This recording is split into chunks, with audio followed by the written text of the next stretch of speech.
Influencing popular culture, politics, and everything in between. The local station takes you ringside as we discuss the crazy world that is professional wrestling. This is Going Ringside with the local station. Hello there, and thank you for joining us today for another episode of Going Ringside. I'm your host, Scott Johnson. I would encourage you to go back right now. Last week, let's talk a little about what we had. That would be the cast of the Netflix series Wrestlers joined us. That would be Al Snow and his students from Ohio Valley Wrestling. Great episode. We sit down with the cast and to talk to them about what it's like to have cameras on them 24/7 and for these young student wrestlers to go from people learning the trade to become megastars essentially overnight because of what Netflix did at OVW, which is WWE's old feeder system. Talk all about it in last week's episode. If you go on and go check it out right now, it is episode 79. We're on episode 80 today. Very excited about the guy. Damn, that ought to give you the hint of who we will be talking to. That would be Ron Simmons, a.k.a. Farouk, is joining us here today. And coming up after we talk to Ron, we'll be hearing from friend of the show and our newest media partner, I guess you could say, Victoria Crawford, who you knew better as Alicia Fox in WWE. She's been on a lot with us, and she'll be on a lot more in coming weeks. Look for her in weeks to come. You want to hear her, stay tuned. She's going to talk a little about being at the Cauliflower Alley Club in the last couple of weeks. That's the organization, the National Organization for Retired Wrestlers. She just did an independent show, and she has some interesting things to say about JBL. Bradshaw making his way out of WWE to pretty much every territory around, it seems.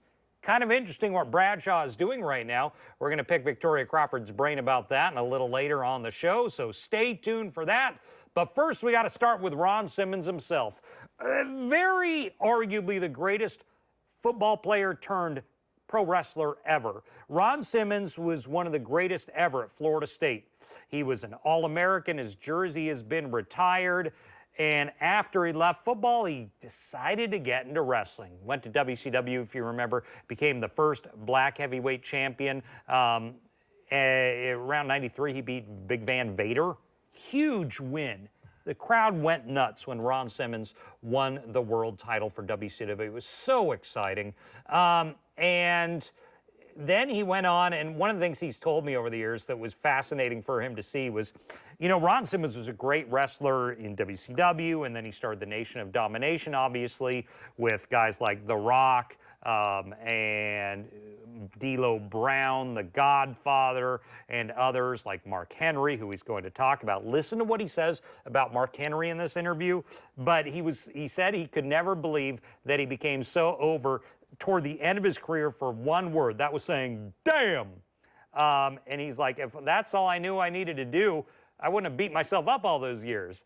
So I was excited to talk to him. We kind of start out talking about Florida State football. If you don't follow college football, his beloved Seminoles were left out of the college football playoffs last year. He's still a little bitter because they went undefeated, and the committee said they weren't allowed. So we pick his brain about that. And also watch closely because we have a heckler in this interview, namely Scott Steiner. Scotty is there right off camera heckling Ron through this interview, so listen for that. Kind of fun to have Scott Steiner there giving us a hard time as we're trying to do an interview. So let's get to it. Here is our interview with, you knew him as Farouk or you knew him as Damn, Ron Simmons. Well, we're joined right now by FSU legend. He was also a wrestler, Ron Simmons. Yes. Ron, thank you for joining us today. Yes, good to be back on, man. You know, same thing last year. Same thing last year. So I want to ask you, last time we talked, you had said it was going to be FSU's year. And then some stuff happened with Florida State. What are your thoughts on what happened with the Noles? Yeah, listen, the year did happen, right? Yeah. You know, as I predicted, in which, you know, I'm extremely proud of, right? Here's the thing I'm getting from this. So all of the rules that are in play don't mean a thing. Okay, so winning the conference doesn't matter. So what does that mean? So we're going back to the same ideology of when it went back to the same bold thing where people are just on a vote and put who they want in it. That's what I'm drawing from this. That's what the committee gave the whole world. Okay? Yeah. So you can work your butt off, go have a perfect season, and we'll still tell you what you can and can't do. Okay? So that's where I'm drawing from. Do you think it needs to be corrected going into the season? Of course it needs to be corrected. Yeah. You know? I mean, you can't tell someone, hey, you automatically get your bid is in if you win a conference, right? And then it gets down to it, and now all of a sudden, right, well, we don't think because you got someone hurt. Yeah. I mean, come on, man. That don't make any sense. So last time we talked, you talked to me about when Larry Folds brought you in, Lex Luger brought you in. How did he approach you to just say, let's try this wrestling thing? You've been doing football. Well, yeah, you know, he and I played on the same football team. Of course, he was at Miami, right? Yeah. Reluctantly to say that, right? But he was at Miami. Then after we played on USFL with the Bandits there for 3 years, he, like I, was a big fan of professional wrestling. He got into it, you know, for the first year there, and he seemed to have been doing well. I, of course, was trying to get into communications, right? Perhaps doing something like you're doing now, right? And I was just working my way into that. He then approached me and said, hey, would you like to try and give this some thought? I said, no, man, I'm finished getting beat up. So I was getting ready to start pulling some cable at a local TV station down in Tampa. So he said, well, look, maybe you can get in there, probably double your salary, what you're making now, even if you're not successful. Then I started the next day. So one thing you said, two guys who really influenced you early on, Butch Reed and JYD. Right. Talk to me about working with them. Absolutely. I couldn't have imagined it going any differently, you know, to be honest with you. Two perfect guys, and then they just happened to be black on top of that, which has given me an even more influence on the ins and outs of how to navigate the system in professional wrestling, which you need to know, you know? And so they were both very instrumental on the platform, you know, on the foundation of me getting started, and truly, you know, something I don't think I would be at this point now without having them both in the founding part of my early career. Did you win your title from Vader? Was it Vader? Yes. What was it like working with Vader? And, you know, a lot of guys had a little reservation with him because, you know, he's a big guy, like 400 pounds, athletic, and he would beat the crap out of a lot of people, okay? For real. Yeah. All right? But that's not happening with you. No, we kind of had an understanding, okay? A really good understanding. Okay. All right? Right. But he did business, man, and it was a joy for me to work with him because he worked the style I work, which we refer to as very stiff and real, you know? So it didn't bother me, you know, if he wanted to beat on me because I gave it back to him. A lot of guys cried and moaned about it, you know, but it was a joy for me to work with him. You're viewed as historic because you're the first black heavyweight champion. Did you recognize that at the time? I mean, how old are you? Like in your 20s still at that point? Yeah, well, at that point, I think I was maybe 30, maybe 29, 30, right? Did you even? No. That didn't really come into play. No, it did not. I had the same thought as most women and men when they get in this business, is working my way on up, you know, getting title after title and becoming world champion. The thought and what has happened for years now for people like this convention and others I go to walk up to me, man, and say, hey, thank you for the influence you had on me, not just professional wrestling, but in life to accomplish something. I never would have dreamed that it would have that effect. When you win the title, does Vince start noticing you? Is that when it started? Oh, yes. Yes, pretty much so, you know, right. And so that was a very good, so I had to my contract had to run its course before I could get that door open in there for me, you know, and so it did springboard a lot for me. How did the conversation for the nation come? Like, you guys sit in the back room one day, like there's a lot going on in the world at this point. Right, well, yes, and that had a lot to do with it. You know, right? Plus, you know, with the racial divisions, you know, with things of that nature, right? So when they first approached me with it, I had a little bit of reservations about it, right? But then I said, well, I can see a lot of good coming from it, you know, according to how you would, you know, put the storylines, you know, and then plus, it was something that was for me and a learning experience for myself that I saw naturally would come, you know? So I was able to, like, in real life, vent out a lot of things that, you know, were held within inside of me. So it was a good springboard in a lot of ways for a lot of guys to go on, like The Rock, you know, D-Lo, The Godfather, all of them to go on and have very good individual careers. One person you brought in who was brand new into the nation was Mark Henry. Right. Well, is he just brand new at this point? Kind of extremely brand new. Okay, yeah. Right, like smelling a brand new car, that kind of new, right? Yeah. But he came in and then listen, I think a lot of people think, you know, of course we have a lot of gimmicks and handles on things we like to label in the world of professional wrestling, but he was one guy that was legitimately strong, okay? When he first came in and they said, well, listen, we're gonna label you the world's strongest man. All right, I said, well, okay, here we go with that again, right? So they did a little skit back behind the scene, right? And he says, well, all right, Mark, here we are. We want you to tear this frying pan. I'm like, what kind of gimmick you got on the frying pan? Yeah. They said, no, he's gonna do this. I said, okay, right, let me just see this. He took the frying pan and he literally tore the frying pan, right? Okay. And I made my mind up right then. If I had to fight this guy, let me see what's the nearest object that's around me that I can pick up, okay? Because he is legitimately strong. I want to get your opinion on that. When they talk about the toughest wrestlers of all time, you're always in that conversation. Other guys like Haka, we don't hear about him, but do you think he probably could be in there just because No question. Really? Okay. Very legitimately, okay? Yes, there's not a doubt in my mind. Yeah. High on the list is not first, okay? Yeah. Right, and there's a lot of other guys, you know, that fits that mold. Hey, we can keep going, you know, the Steiner brothers, I mean, Dr. Death, it goes on. There's a lot of guys can handle themselves, you know? And then you go to Bradshaw. Right. And he's on the list too, with the part of him being that craziness of it. Yeah. Right, yeah. Did you know you had it working when the pool started and the cigars and the drinking? I like, you're kind of getting pops like Austin is at this point. Well, what happened with that, right? I think he had been in, you know, with Blackjack Mulligan, Barry's father, right? Mm-hmm. So they tried to do offspring of Blackjacks again with Barry and with Bradshaw, right? So it ran its course. So he was kind of in a little limbo right there, right? And so we both had similar background. He a football player, you know, myself, right?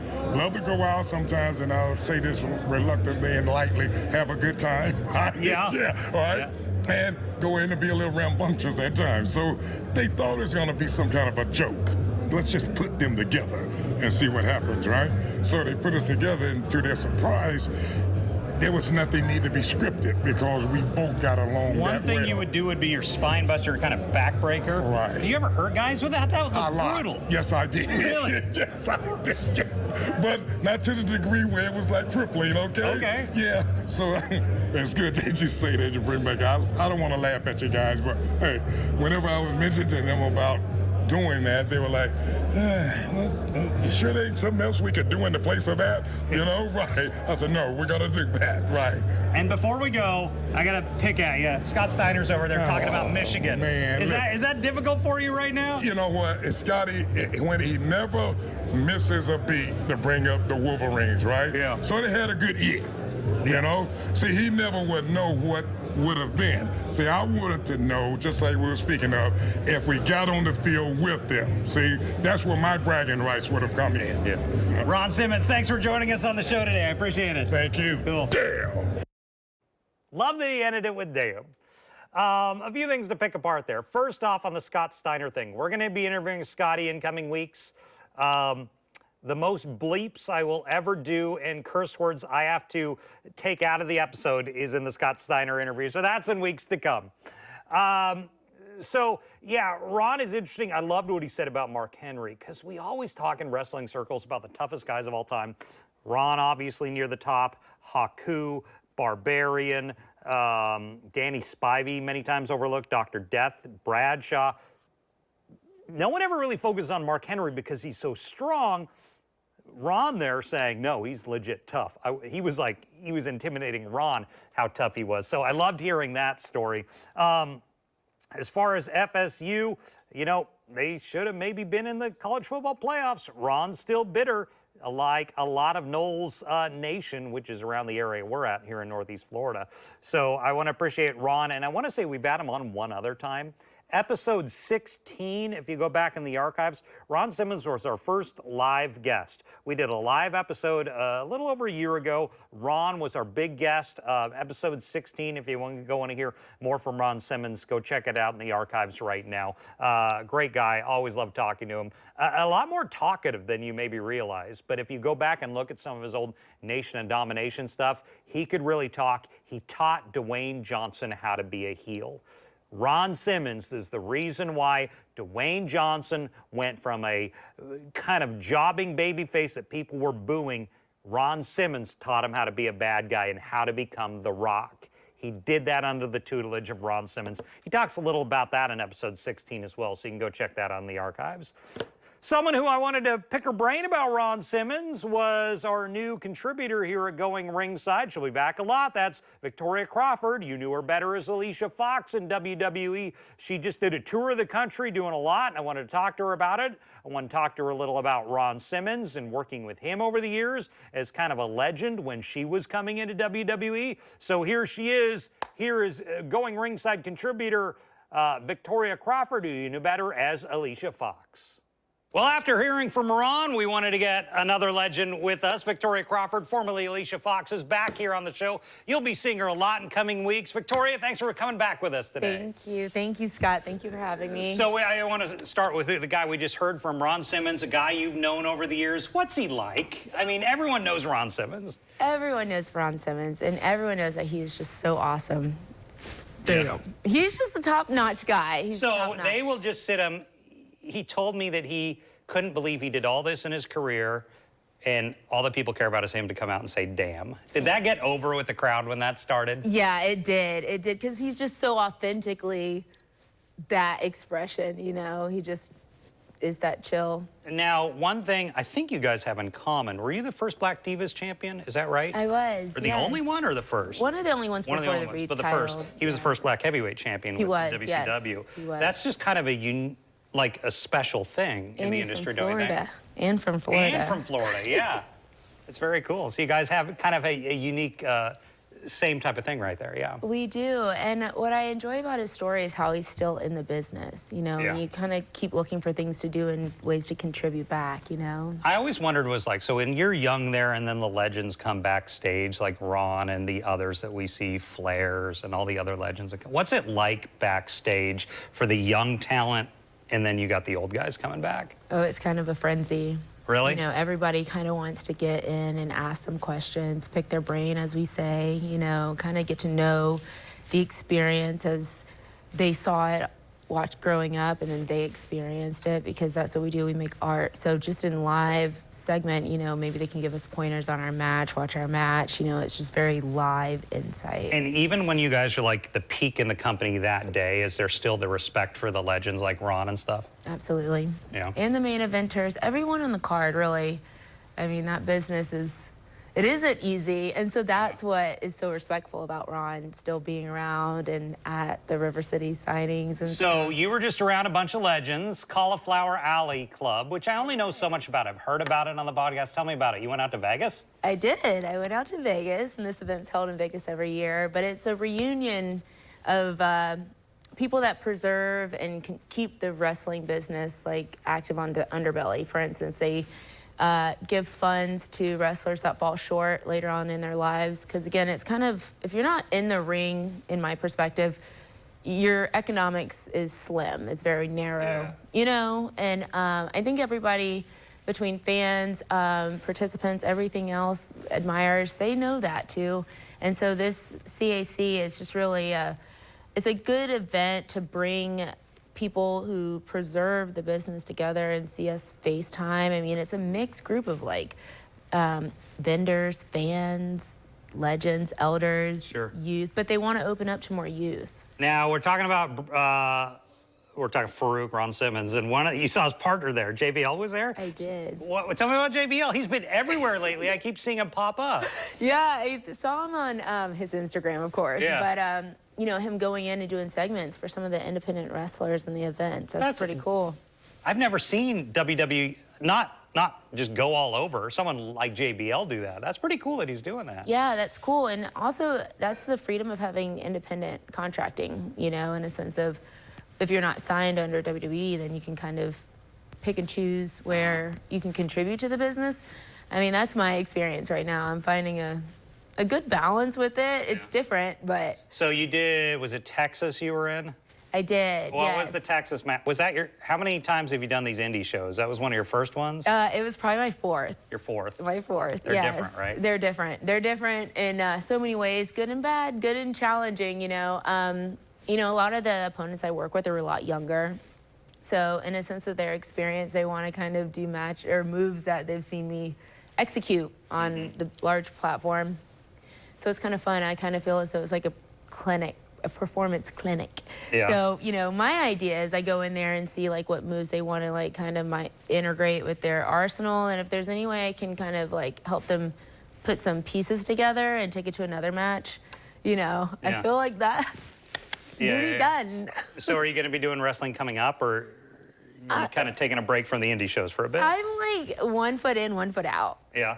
I feel like if the Batman sign is on for Alicia Hybrid Crow, then let's go for it. But I mean, I don't know. I'm kind of halfway in, halfway out because I really love the business side of it. Talk to me about what's over your shoulder. I think, guys, put her on. I tried to get it on. So that right over your shoulder, the animation right there is talking about what's coming up September 9th and 10th. Talk to me about that. Thank you, Scott. Yes. So it's the Accelerator. It's Masters of the Ring Accelerator.